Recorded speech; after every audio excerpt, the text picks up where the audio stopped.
গেছে, বলতে পারছে না তার মৃত্যু। ৮,০০০ টাকায় সদ্যজাত শিশুকন্যা বিক্রি। পয়েন্ট অফ অর্ডার মাননীয় চেয়ারম্যান সাহেব। সুভাষনগর মাননীয় চেয়ারম্যান মহোদয়, point of order, point of order বলুন। মাননীয় চেয়ারম্যান মহোদয়, দীপঙ্কর বাবু প্রাইভেট মেম্বার রেজুলেশন এনেছেন MGNরেগার উপর। অনর্বল, আমি চেম্বার থেকে শুনছিলাম, অনর্বল বলছেন 10,323 চাকরি কি আমরা নষ্ট করেছি ওদের? আপনারা 10,323-এর ভবিষ্যৎ নষ্ট করেছেন। আপনারা হাইকোর্টের রায়কে অমান্য করে অমান্য করে প্রতিশ্রুতি দিয়েছিলেন ক্যাডারদের প্রদানের জন্য। আপনাদের প্রতিশ্রুতি ছিল, লজ্জা থাকা উচিত। আপনার প্রাক্তন মুখ্যমন্ত্রী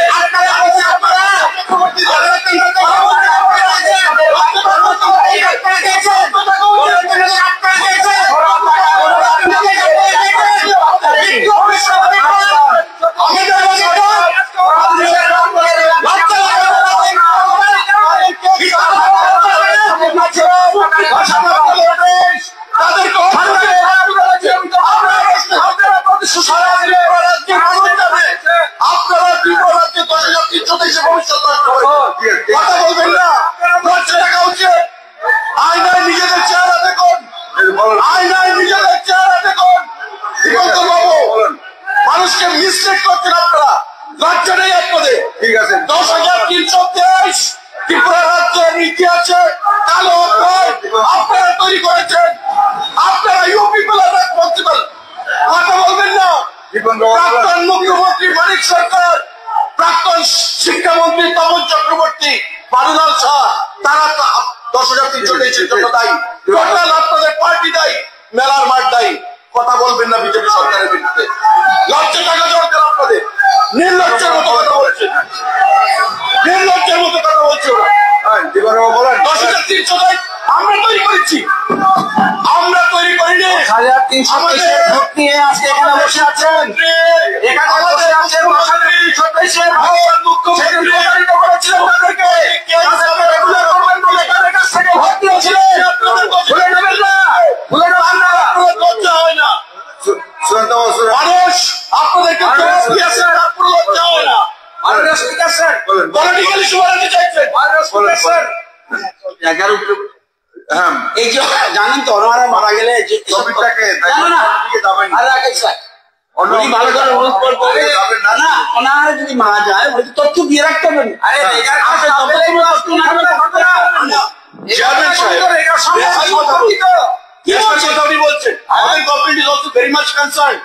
মাননীয় মুখ্যমন্ত্রী স্বরাষ্ট্র দপ্তরকে নিয়ে প্রতি সপ্তাহে মিটিং করছেন। আপনাদের আমলে প্রাক্তন মুখ্যমন্ত্রী বিধানসভা ছিল কানপুর, গাজার স্বর্গরাজ্য বক্সনগর, গাজার স্বর্গরাজ্য। কোন কিছু ব্যবস্থা হয়নি, সময় না।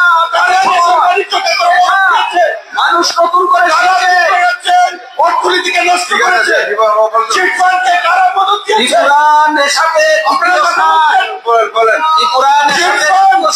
চিটফান্ডের কথা ভুলে গেছেন? ত্রিপুরা রাজ্যের রোজ ভ্যালি, ইন্টারন্যাশনাল এই চিটফান্ড কোম্পানিগুলোকে দিয়ে আপনার ত্রিপুরা রাজ্যের মানুষকে ওদের আসলে ওদের লজ্জা কোনদিন হবে না। ত্রিপুরা রাজ্যের মানুষের অর্থনীতিকে সর্বস্বার্থ করে দিয়েছে তারা। বাইরে যাবেন না,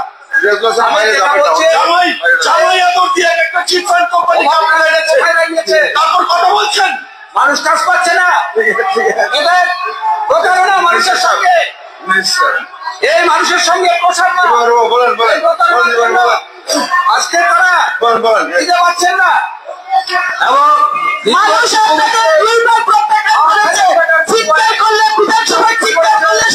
সুভাষনগর রেল কলোনি এলাকায় হেডলাইন্স ত্রিপুরা যার তথ্য সেখানে মধ্যে দিয়েছে। শিকার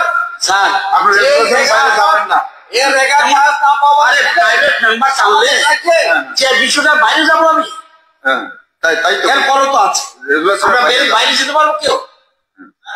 আমি রেগার উপরে রাখবো, রেগার বক্তব্য রাখবো। আরে আমি তো রেগার উপরে বলছি, আমি রেগার উপরে বলছি। মানুষ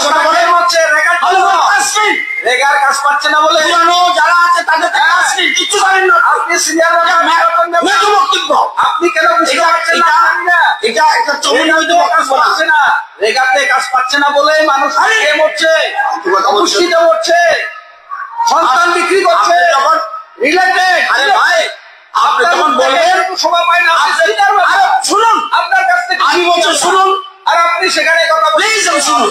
ওনারা না হয়তো না বুঝতে পারে, শুনুন আপনি কোন কেন যদি মনে করেন যে কেউ মারা গেছে, রাখেন যদি মনে করেন যে আপনি বলছেন যে ওনারা মারা গেছে, আপনাকে স্পেসিফিক তথ্য দিতে হবে। হ্যাঁ স্পেসিফিক তথ্য তো দিয়ে দিয়েছে, প্লেস করুন। হ্যাঁ আমার কথা প্লেস করুন, আমি কথাগুলো বলছি আরে প্লেস করুন, প্লেস করুন, আগে প্লেস করতে হবে। তখন আসলে কি করা হবে না, এমন হয় না। আপনি এটা দলের মিটিং না, আপনার দলীয় মিটিং এ যা ইচ্ছা বলুন। সবকা সাথ সবকা বিকাশের সরকার এত চলে গেলে তো হবে না, এটা দলীয় মিটিং না ভাই। তথ্য নিয়ে আপনি বলে দিন, সমালোচনা না শুনলে সরকারের কি করে সমালোচনা শুনতে হয়? আগে সেক্রেটারি হতে পারে, সমালোচনা শুনতে হয়, দলীয় মিটিং না এটা। বিধানসভায় কথা বললে স্পিকার আমাকে অ্যালাউ করেছে বলার জন্য, আর বলেছে এখন বলুন কি অবস্থা স্পিকার স্যার? ঠিক আছে বলবেন, সময় করিয়ে গেছে, আর 1 মিনিট আমাকে বলতে দিচ্ছেন না, সময় চলে গেছে, আমি তো বলতে এক মিনিট সময় পেরিয়ে গেছে। মধ্যে থাকবেন, কনক্লুশন করুন কি করবো। আজকের অভাব এমন একটা জায়গায় আমাদের রাজ্যে এসে পৌঁছেছে, এই কাজ না থাকার ফলে সেখানে দেখেছেন যে 6 থেকে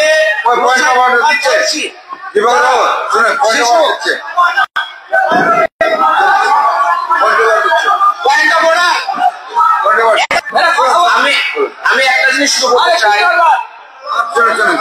ওনারা বলছেন না যে রেগার কাজ নেই, আমাকে আমাকে আমাকে আমাকে 1 মিনিট বলতে দিতে হবে।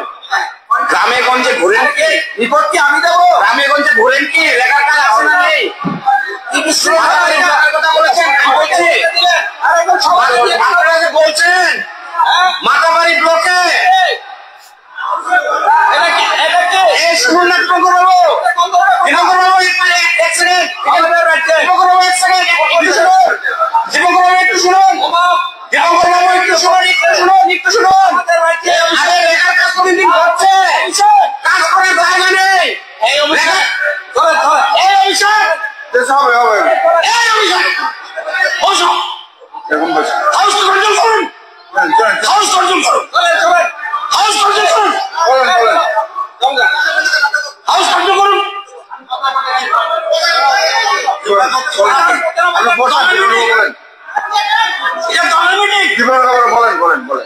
বাকিরা শুনুন,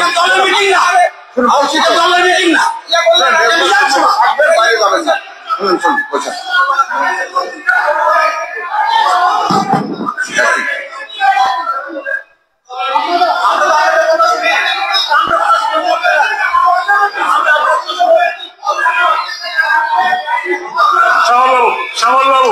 শ্যামল babu please please please please please please please দেবঙ্গর বাবু আপনি আপনি আপনি প্রসঙ্গে থাকুন প্লিজ। বলুন ওয়েট ওয়েট স্যার আমাকে বলতে অভিষেক বাবু প্লিজ বলতেই পারছি না স্যার, প্লিজ প্লিজ আপনি প্রসঙ্গে থাকুন, বলুন প্লিজ শুরু করুন শুরু করুন। আমি যে কথাটা বলছিলাম সেখানে রেগার এই স্লোগান আপনাদের সেখানে ছিল, কিন্তু এই কাজ না থাকার ফলে আজকে কি ধরনের অসুবিধাগুলো আমাদের রাজ্যের মধ্যে শুরু হয়েছে, কি অভাব সেখানে মধ্যে শুরু হয়েছে, আমি সেটাই শুধু বলার জন্য বলেছি। এখানে রক্তল্পতা ঘুরছে, কাজ না পেলে না খেতে পারলে আমাদের মায়েদের শরীরে রক্ত থাকবে, আমাদের শিশুদের রক্ত থাকবে। 64.3% লোক রক্তাল্পতায় ভুগছে আমাদের রাজ্যে। মণিপুরে আমাদের থেকে কম, মেঘালয় আমাদের থেকে কম, মিজোরামে আমাদের থেকে কম, নাগাল্যান্ডে আমাদের থেকে কম। নাগাল্যান্ডে 42% আর আমাদের রাজ্যে 64%। মণিপুরে 42%, 42.8% রক্তাল্পতায় ভুগছে, আমাদের এখানে 64.3%। কেন? খাওয়ার পাচ্ছে না, অভাব, তার জন্য আজকে এই জিনিসটা সেখানে মধ্যে হচ্ছে। আমাদের মহিলারা 61.5% এখন ব্লেম করুন, এখন দেখেন কিসের তথ্য স্যার? কিসের তথ্য? এগুলো কিসের তথ্য?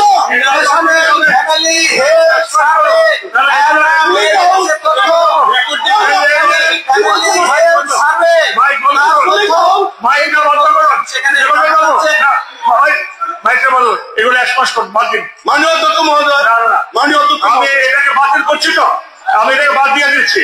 ওনার বক্তব্য আমি নোটের থেকে বাদ দিয়ে দিলাম। আমি বাদ দিয়ে দিলাম, এক্সপান্স করেছি। না, মাননীয় অধ্যক্ষ মহোদয়, this is your prerogative whether you will accept it or expulse it. না না, it is not accepted. But not be accepted. but উনি যেভাবে বলছেন ওনার প্রতিটা বক্তব্য বিভ্রান্তিমূলক Yes. এবং মানুষকে মিথ্যার দিকে অন্ধকারের মধ্যে উনি ঠেলতে চাইছেন। Okay, উনি বলছেন আর আপনাকে বলতে দেওয়া হবে না। মাননীয় অধ্যক্ষ আপনি মহোদয়, বসুন, দেবঙ্কর বসুন। রক্তার কথা কি বাক্যটা বলেছিল না? জিতেন বাবু, মাননীয় জিতেন বাবু, আপনি বলুন, আপনি বলুন। না না, আপনাকে আর বলতে দেওয়া হবে না। না না না, আমি তো বলছি আপনাকে আর বলতে দেওয়া হবে না। জিতেন বাবু, ধন্যবাদ, জিতেন বাবু, ধন্যবাদ মাননীয় অধ্যক্ষ মহোদয়, বলুন, আপনি বলুন, আমাকে বলার সুযোগ দেওয়ার জন্য। আপনি বলুন। জিতেন বাবু, আপনি বলুন, শুরু করুন। মাননীয় অধ্যক্ষ মহোদয়,